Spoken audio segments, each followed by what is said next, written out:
لیکن میں آپ سے عرض کرنا چاہتا ہوں، مجھے حضور کا ایک جملہ یاد آ رہا ہے، بڑا پیارا الفاظ ہیں، بڑے پیارے الفاظ، اس لیے کہ ایک عربوں میں ایک بدعت رائج ہو گئی تھی، نسی کا قاعدہ۔ قریش یہ کرتے تھے کہ جو حرام مہینے تھے جن میں جنگ حرام تھی، وہ اپنی مرضی سے آگے پیچھے کر لیتے تھے۔ جب ان کا جی چاہا جنگ کرنی ہے اور مہینہ وہ ہے محترم مہینہ، وہ کہتے ہیں اچھا اگلے اس سال جو ہے یہ 2 مہینے بعد ہوں گے۔ ان کا راج تھا، پروہت تھے، پورے عرب کے پروہت وہی، سارے بت وہیں رکھے ہوئے 360۔ تو حضور نے پھر جب حجۃ الوداع کا خطبہ دیا تو اسی میں سورہ توبہ میں وہ آیات ہیں کہ نسی کا قاعدہ جو ہے آج سے منسوخ ہو رہا ہے، اور کچھ ایسی شکل بن گئی تھی اللہ کی طرف سے کہ ان دنوں میں حقیقت کے اعتبار سے بھی جو اصل مہینہ تھا ذوالحج کا، اسی میں وہ حج ہوا ہے۔ یہ سارے نسی مطلب ایک دفعہ نسی کر کے 2 مہینے ہٹایا، پھر آگے 2 مہینے اور ہٹا دیا، ہوتے ہوتے اس سال حجۃ الوداع میں بالکل صحیح جگہ پر وہ اشہر حرم تھے اور انہی کے اندر صحیح تاریخوں میں حج ہوا۔ اس کے لیے الفاظ ہیں استدار الزمان، استدار الزمان کہیئتہ یوم خلق اللہ السماوات والارض۔ آج جب کہ یہ نسی کا قاعدہ منسوخ کیا جا رہا ہے تا قیام قیامت ہمیشہ کے لیے، زمانہ یعنی کیلنڈر اسی جگہ پر آ چکا ہے جس جگہ پر کہ اللہ نے اس کو پیدا کیا تھا جبکہ آسمان اور زمین کی تخلیق فرمائی۔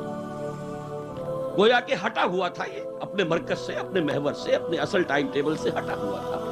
آج یہ زمانہ ٹھیک وہیں آ گیا ہے۔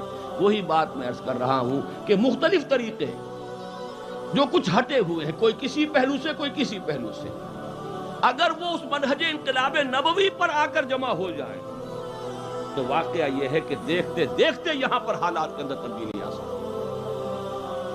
اس اعتبار سے میرے نزدیک موجودہ حالات میں سیرت النبی کی اہم ترین رہنمائی منہج انقلاب نبوی ہے۔ دیکھیے میں آپ کو تجزیہ کر کے بھی بتا دوں، میں نام تو نہیں لینا چاہتا جماعتوں کے، ایک بہت بڑی تحریک ہمارے ہاں ہے، میں سمجھتا ہوں کہ والیوم کے اعتبار سے شاید ایسی کوئی تحریک دنیا میں اس سے پہلے کبھی وجود میں آئی ہی نہیں۔ نیکی کی تلقین ہو رہی، گاؤں گاؤں پھر کر، قریہ قریہ، بستی بستی، اپنا خرچ، اپنا کرایہ، اپنا کھانا، چٹائیوں پر سونا، مسجدوں میں راتیں بسر کرنا، نیکی کی تلقین، امر بالمعروف، فضائل کی تلقین جتنے بڑے پیمانے پر ہو رہی ہے تاریخ انسانی میں اس کی کوئی نظیر نہیں۔ 20 25 لاکھ کا مجمع، پاکستان میں تو 10 لاکھ سے زیادہ نہیں جاتا ہے مجمع، لیکن ہندوستان میں بھوپال میں 25 لاکھ کا مجمع جمع ہوا۔ ٹونگی مشرقی پاکستان جو بنگلہ دیش ہے، 25 لاکھ کا مجمع جمع ہوا۔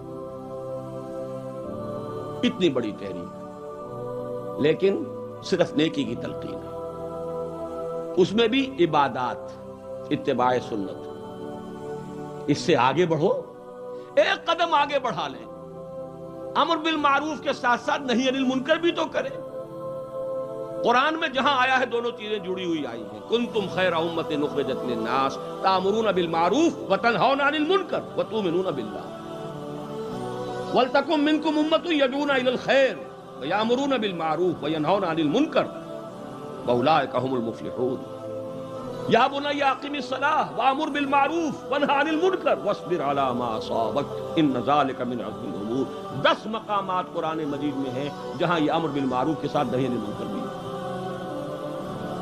ٹھیک ہے، آپ تشدد نہ کریں، آپ طاقت نہ استعمال کریں، آپ زبان سے تو کہیے من رأى منکم منکرا فلیغیرہ بیدہ فإن لم یستطع فبلسانہ فإن لم یستطع فبقلبہ وذلک اضعف الایمان۔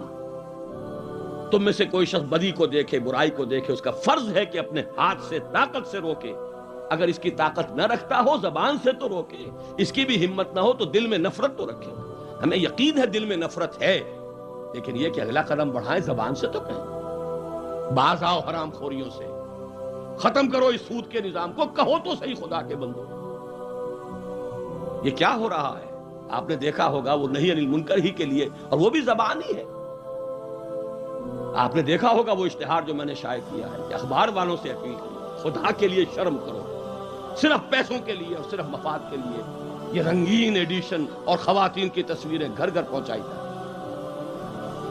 اور ایک سے ایک آگے جا رہا مقابلہ ہے، کون زیادہ کلیئر پکچر شائع کر سکتا ہے، کون اس سے زیادہ آگے جو ہے شہوت انگیز تصویریں شائع کر سکتا ہے، سارا مقابلہ اس میں ہو۔